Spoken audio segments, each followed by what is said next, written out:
Hey everyone, in this video we're going to take a look at the EMAX Magnum all-in-one tower. This is a great option for people who are looking for the cleanest possible build, because the EMAX is a 6-in-1 stack that includes a lot of things in a small little package. It takes all the guesswork out of selecting parts, and it greatly reduces the amount of wires inside your quad. So let's take a look at what's included inside. So inside you got your stack here. You want to carefully remove it because there are stacking pins that connects the flight controller to the ESC. You get your FrSky XM Plus receiver. It comes with the XT60 with heat shrink. You got your mounting hardware. And then you have the SMA adapter for your VTX. It comes with a little whip antenna. Got power cables, stickers, and then this looks like the instructions for the XM Plus. So let's look at the stack itself. So this is the stack. So if you take it apart, you can see that the flight controller is connected to the ESC with the stacking pin. So if you remove it, just be careful not to bend it. So at the heart of the Magnum is this super fast F4 processor flight controller that runs BetaFlight with OSD. So this is really cool because with the OSD you can customize the OSD and BetaFlight to show whatever you want, you know, flight time, mode. It even has a current sensor on the ESC to where you can see how many amps you're pulling, and then also you can change your PIDs from the OSD and your Tyrannus or whatever controller you're using. And the ESC that is running is the 30 amp EMAX bullets. They're pre-flashed with BL S, so they run D-Shot 600 out of the box. And then on here you can see the VTX right here. This VTX is a 25 to 200 milliwatt 48 channel VTX, which is perfect for racing. It's got a simple one button operation. With this button you can change the power, change the band, and change the channel. And then the XM Plus receiver that it comes with, it stacks right here directly on top of the board. So you have pretty much all your electronics in a small little stack like this. And what I love about this stack is that even with these pins, you don't need to connect any signal wires or anything like that. So with the XM Plus, all you do is solder the receiver directly onto the board using these header pins. So let's see how easy it is to build this tower. This isn't like my other videos where I build several quads just to make sure everything is correct. This will be my first time building with this EMAX stack, so we'll see how it goes, and if I run into any errors at the during the build, I'll let you know at the end of the video. So let's just talk about the parts. Besides the EMAX stack, which will be the flight controller, PDB, the ESCs, VTX, the receiver, the only things I need for this build is the motors. So I'm running the EMAX RS2306 2400 kV motors, and then I'll be running the Foxeer Aero 3,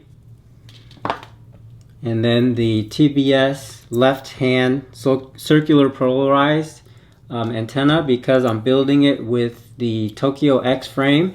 And right now I've got the a prototype injection mold canopy right here. Since I'm using orange, I'm just gonna run with left hand CP because this is what I run anyway. So anyways, the injection molds are almost ready. They're starting to make them this week, so when they're ready, everyone who has a Tokio will get a free upgrade to any of the 7 colors that'll be available. They didn't send me a red one, but red color will be available. As you can see, these are TPU flexible, And instead of printed canopies like what we were doing before, print canopies, the big weakness with those is when they print they print the filament in layers. So when the layers, they don't bond good enough, that's where you're going to get the ripping and stuff like that. But with the injection canopy, the injection is one solid piece. So when you touch this thing, you're going to feel that this thing is going to be pretty much impossible to destroy this canopy. So once again, when we have the canopies, everyone who has a printed canopy now will get a free upgrade to one of these. All you have to do is pay for shipping. Alright, so let's get started with the build. So the first thing we're going to do is we're going to install the butter mount into the frame of the Tokio. Butter mount is just a way of mounting the flight controller that I invented that greatly reduces, if not eliminates, the vibrations from the motors reaching the flight controller. So the first thing you're going to do is you're going to get these rubber grommets and push the grommets in through the top of the frame.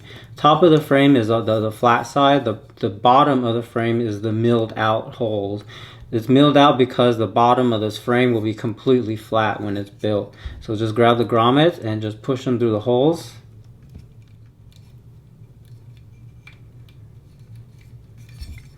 And then just grab one of the 12mm screws and push them through the bottom like this. And then just grab one of these plastic nuts and screw them onto the screw.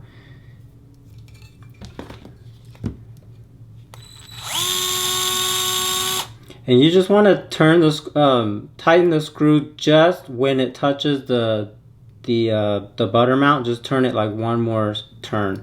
You don't want this completely tight because you want it to sit loosely on the frame. Right now it's going to be a little bit wiggly by itself, but once you put a board on here, it'll be super secure.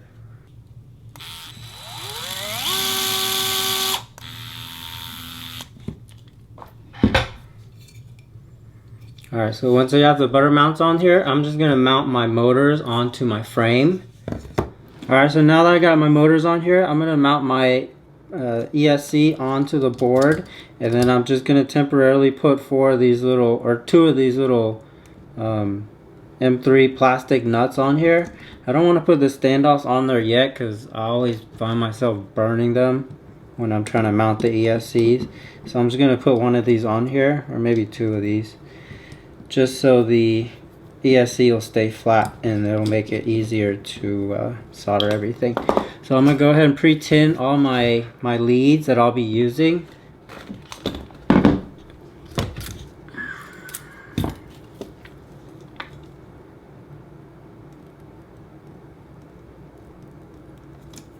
So now that I pre-tin everything, I'm just going to go and one by one solder these motors onto the ESCs.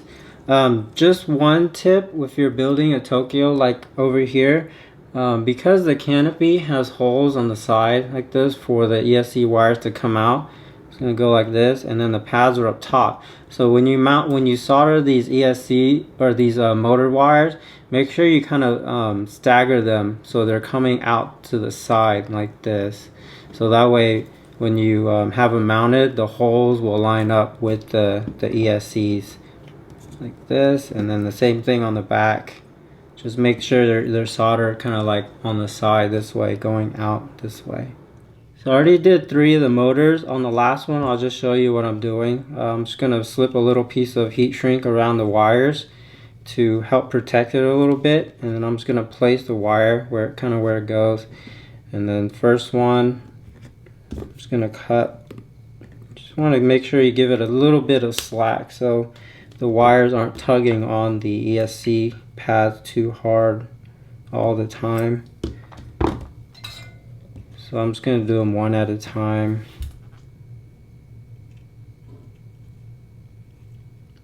And since we're running, or we'll be connecting the ESC to BLHeli later in the setup, it really doesn't matter which way you have these motor wires connected, because if you have any motors that are spinning the wrong direction, later we can just go in BL Heli and reverse any motor that we need to.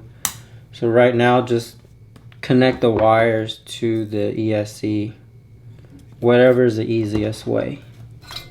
You don't have to worry about flipping any motor wires or anything.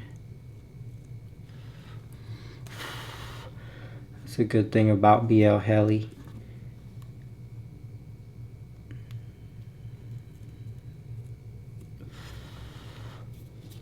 Ooh, it's hot.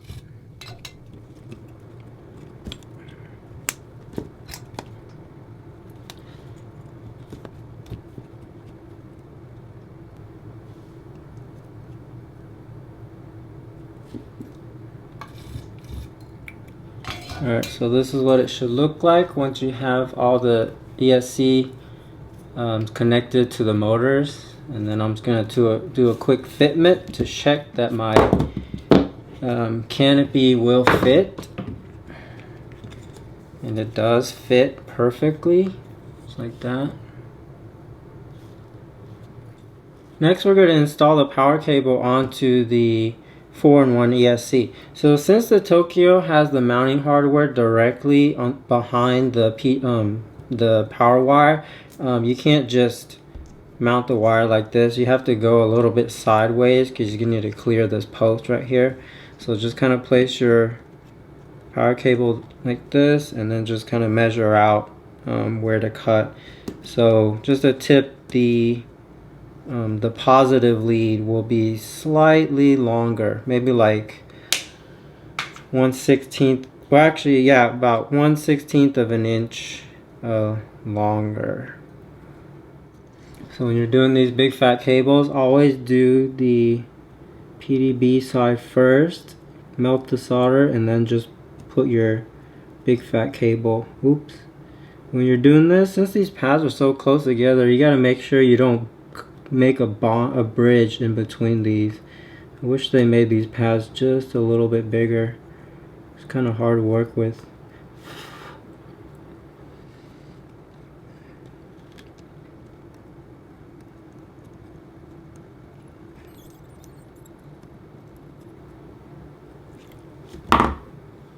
Alright, so once you have your battery cable on, this is what it should look like. And once you have this part done, believe it or not, we're nearly done with the build. All we have left to do is install the XM Plus and then put a cable for the camera, and we're done. Alright, so let's get on with the build. Let's finish it. And the good thing about this Tokio frame is because of the butter mount, you don't have to worry about soft mounting anything. You can just screw everything directly onto these 12 millimeter bolts, because the butter mount completely surrounds the bolt from touching the CF, so there's no vibration issues whatsoever going to the stack. One thing I noticed about this stack is that these MOSFETs are a little bit too close to the mounting holes, so when you're tightening these, your standoffs are going to touch these components right here. So just be a little bit careful when you're screwing these on, not to knock them off or anything. Alright, so just screw that on. And then from here we can put our stack on. So we're mounting this the way that it's supposed to be, meaning the arrow on the flight controller is pointing forward, which is perfect for the Tokio build. So when you do this, just make sure the stacking pins on the side are lined up. And then just push the stack on there.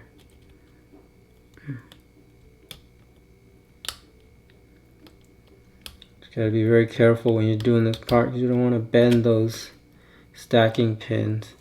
So when you have it on here, you have a nice, neat little stack like this. The standoffs that come with the kit are, I think, 4 millimeter or something, but when you put it on the stack, they're actually not tall enough to touch right there. I don't know if you can see that. Alright, so since there's the standoffs that come with the EMAX stack were a little bit too short for the stacking pin right here, I just went ahead and added 4 little O-rings to just kind of cover up that gap, so it sits nice and even like that. So I'm just gonna go ahead and put 2 the M3 plastic screws on here. I always just use two nuts for the stack. I never use 4. That's really not needed. Alright, so once you have that on there, we're going to install the XM Plus receiver, which is very easy on this stack.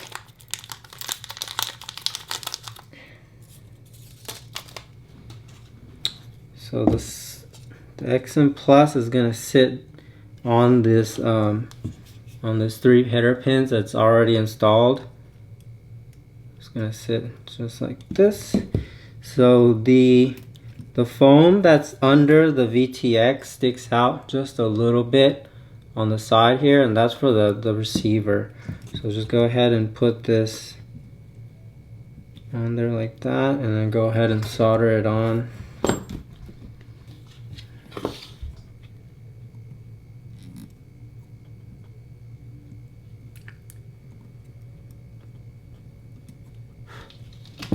Boom, done. Alright, so that is pretty much your entire build. The last thing we're going to do is we're going to install the camera, and then we're going to use these leads right here. It says V in, 5 volt, and negative. Since I'm using the Foxeer Arrow V3, it takes an input voltage from 5 to 22 volts, so we can directly power the camera from this. So this is the harness that comes with the V3. I'm going to take it out. We're going to keep this black and white wire on here because that's for the OSD. And then we're actually going to take out this green wire because we're not going to be using.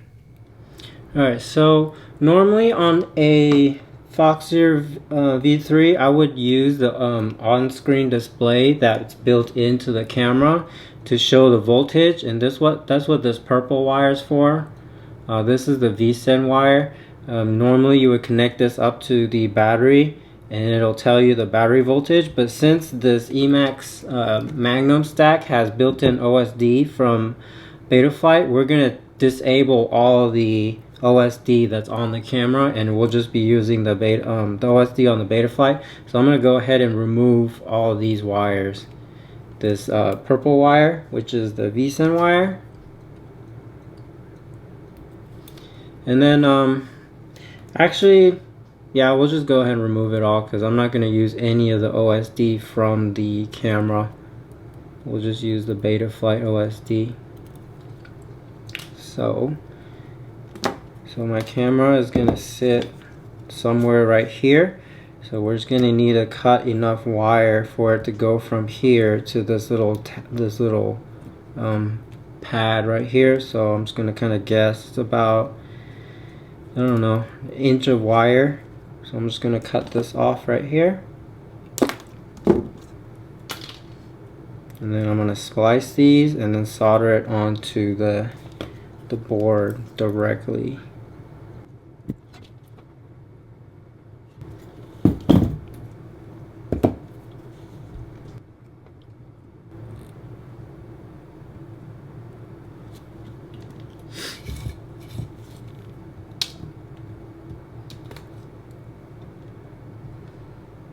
Alright, so install these.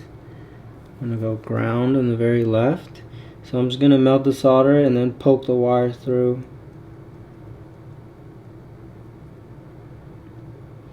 Next is the 5 volt.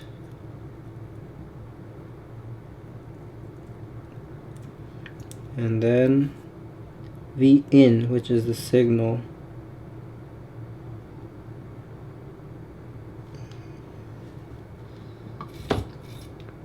Bam, and we are done with the build. Last thing we're do is just gonna mount the camera. I'm gonna use this TPU flexible mount that I designed for the Tokio. When you hit something, it just flexes instead of bending the whole bracket. Now I'll just mount the camera onto the frame. I'm just going to use the second hole or second slot right here for the camera mount.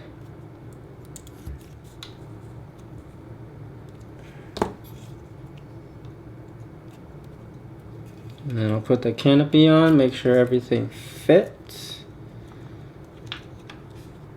Yep, and it fits perfectly, just like that. And then I'm just gonna power it up and make sure everything's okay before we start getting into the programming part. So before we plug in the battery, I'm just gonna make sure there's not any obvious checks. So just use a multimeter and use a continuity setting and just stick it up to the battery. And we're good. Alright, so now let's get a battery and plug it in. Alright, first time plugging it in. Let's see how it goes. Sweet. And I like this stack because it's already got a buzzer connected right here. I have the tape on there. I'm not going to remove it just yet. Can get a little bit annoying. Alright, so I'm just going to plug in my video cable.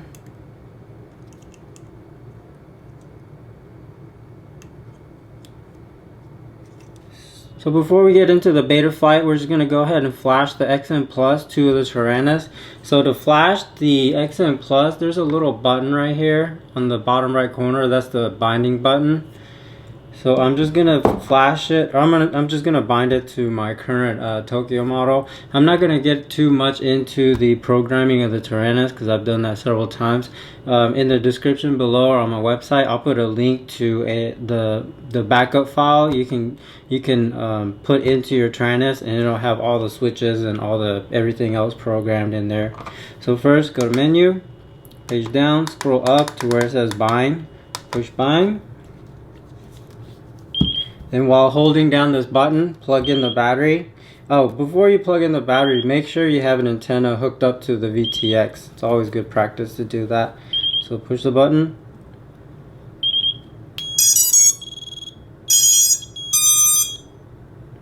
Let go, let go.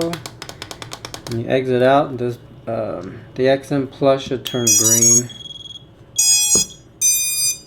Green. And it's bound. Alright, so first we're just going to go open BetaFlight. And then if this is your first time using BetaFlight, just make sure you download all the correct drivers right here. The CP210X and the VCP drivers for your computer. I've already done it, so I don't need to do that. So I'm just going to go ahead and plug in my USB. Go connect. And then we'll just go check to see what version is flashed on this board. So it's already on Omnibus 3.17, which I think is the most current one, but just in case, I'm just going to show you how to flash it. So unplug. Alright, go to firmware flasher. Choose Omnibus F4, and then just choose the most current version, whatever it is.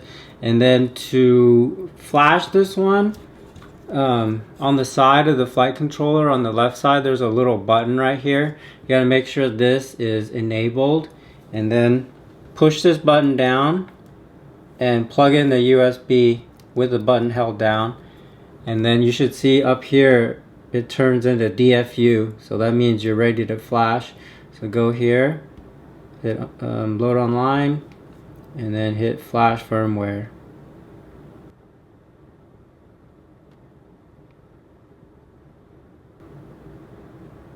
Alright, once you see this, it means you're done flashing. You can let go of the button. And then go ahead and hit connect. Alright, so you can see the quad here is moving correctly. So here, just hit make sure your quad is sitting flat. Hit calibrate accelerometer. And then before you go into ports, go into configuration. And then let's see, here just make sure the S-Bus serial based receiver is selected, and then here, since we're using the XM Plus, go S-Bus, hit save and reboot, connect, and then go into ports, and then for UART 1, enable serial RX right here. Save and reboot. That'll let you, well, that'll tell the flight controller you're using this kind of receiver. Hit connect, go back configurations. I'm going to change this to D-Shot 600. You can leave all this the same. This is all the same. We're going to enable current sensor. I'm going to turn off the accelerometer for now. And then I'm going to permanently enable air mode. Hit save.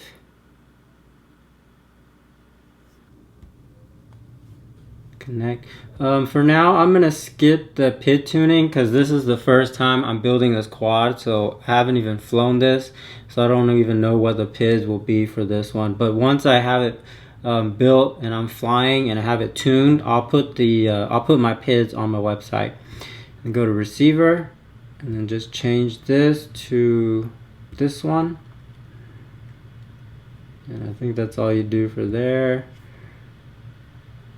And then for modes, I'm going to set my auxiliary 1 high position to arm. And then for beeper, I'm going to set the same switch but to the low position for beeper. Save.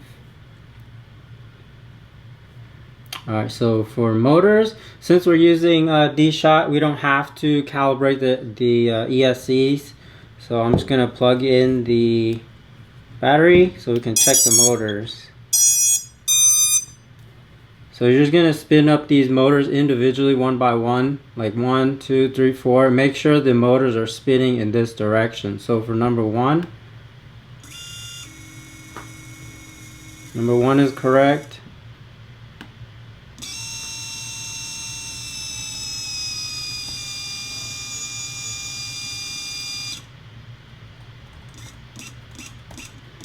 Number 2 is correct. And then number 3 should be counterclockwise, which it is not. So number 3 is spinning the wrong direction. So I just gotta make a note of number 3 that we need to reverse, and then number 4 is spinning counterclockwise, which is not correct. It should be spinning clockwise. So in BL Heli, we're going to have to reverse motors 3 and 4. Alright, so I'm just going to go ahead and disconnect, get out of BetaFlight, go into my BL Heli configurator, connect, read setup, reading. Alright, so right now all the ESCs are flashed to 16.5, so I'm just going to update them. Flash all image there. I'm just going to select the newest version, or this D-Shot one, and then I'll hit flash. To flash them, make sure your battery is plugged into your quad. So I'm just going to flash, let it do its thing.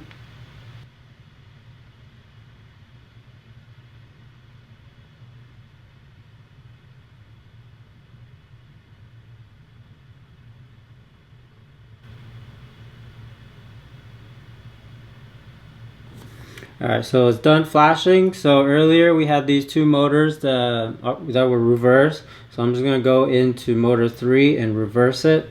And then motor 4, reverse that one. And then just go right setup. Hit disconnect, and then you'll hear the chime.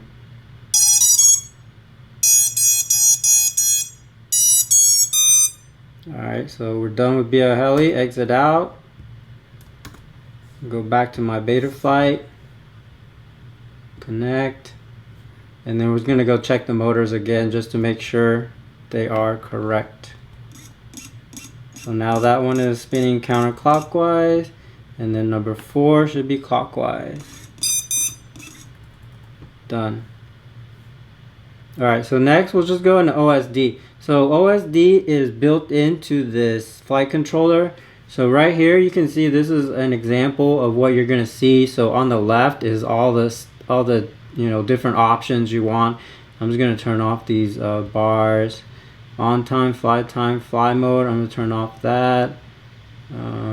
Pretty much everything else is cool. So then if you look on these things right here, when you hover over the items, you can see it turns into a little thingy, a little arrow. So that means you can move these around to wherever you want. So this is my fly time, and then this is my on time. So I'm just gonna turn off the on time,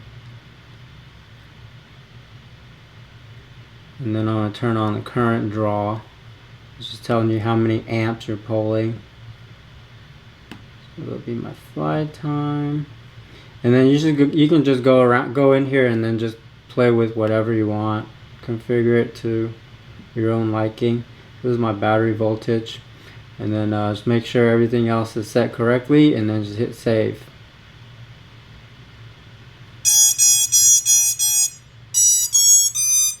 And we're pretty much done with the BetaFlight.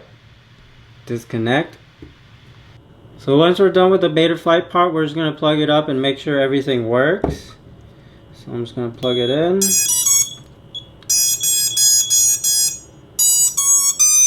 This is my arm. Engine on. Engine off. Buzzer. And then with the throttle position to the 0 part, I'm going to just push the failsafe button real quick, because we're going to program the failsafe to where if you lose control or if you lose signal of the transmitter, it's just going to cut off the engine. So we're just going to test it real quick. Engine on.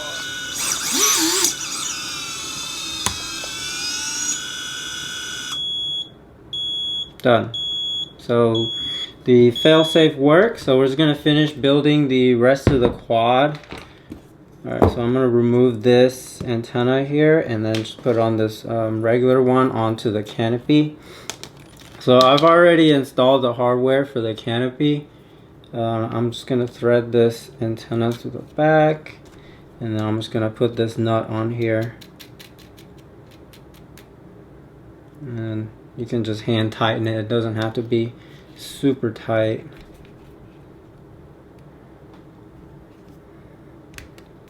Alright, so here I'm just going to put the antenna on to the VTX. Alright, so I'm just going to run these antennas inside the canopy, because I never really ever use the antenna wires outside of the canopy, and I've never had an issue with RSSI or anything. Just kind of push them in there.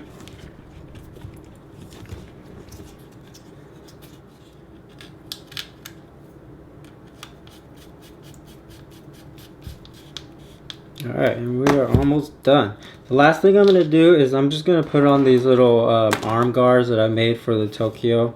It just protects the end of the carbon fiber, so if you do a lot of concrete flying, it'll protect your frame.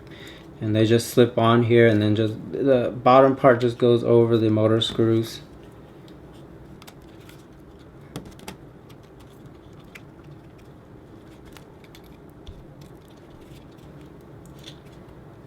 Alright, so here we go. This is the quad all done up. I'm just going to screw on the antenna.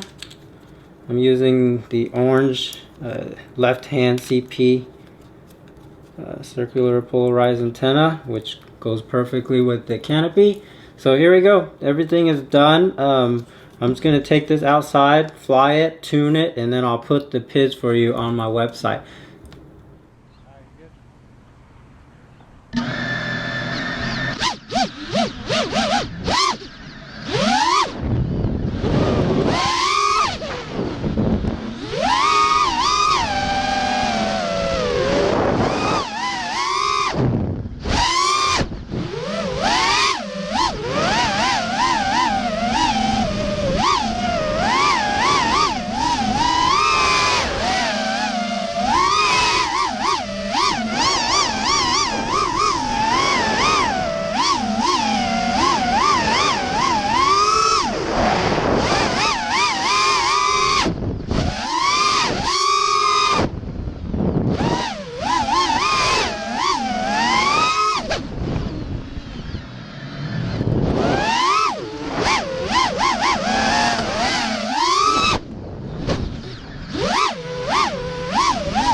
Alright, so I just got back from flying, and just a few quick observations. The quad feels great. Plenty of power, and even on stock PIDs it flies really well. Just a tip I should have mentioned in the build, that the VTX cable that the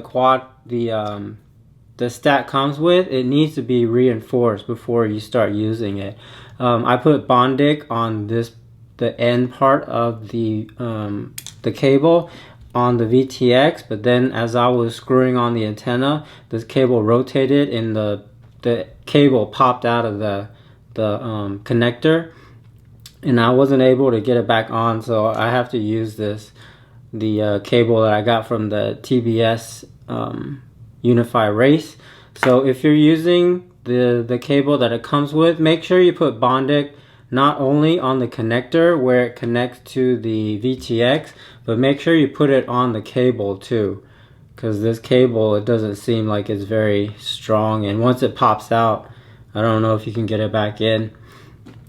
Alright, so just overall, the EMAX tower is a great option for the casual flyer who likes to build clean and have a lot of features. I say casual flyer because I'm not sure I'd recommend the Magnum for serious racers. I haven't had enough time with the tower to really test the durability, but crashers, they crash all the time, and when you crash, things will break. So the biggest disadvantage for the Magnum is that if something breaks, it's not easy to fix. You have to buy their proprietary parts. So just a quick overview. EMAX tower, ridiculously easy to build. For a seasoned builder, you could probably build the whole quad from parts to test hover in under an hour. Great price. It would cost, I think it was $124 or something if you priced components that's similar to the EMAX tower. It was like $12 more or something. Ultra clean build, everything stacked very neatly with really minimal wires, as you can see here. And it's loaded with features, tiny package, runs BetaFlight, and once again, super easy to build. The only disadvantage I see with this EMAX tower and with all-in-one builds is that if you break something, it's not easy to repair. So I hope you found this video helpful. If you have any questions, put them in the comment section on my website, and I'll try my best to answer them. So thanks for watching, and please don't forget to subscribe.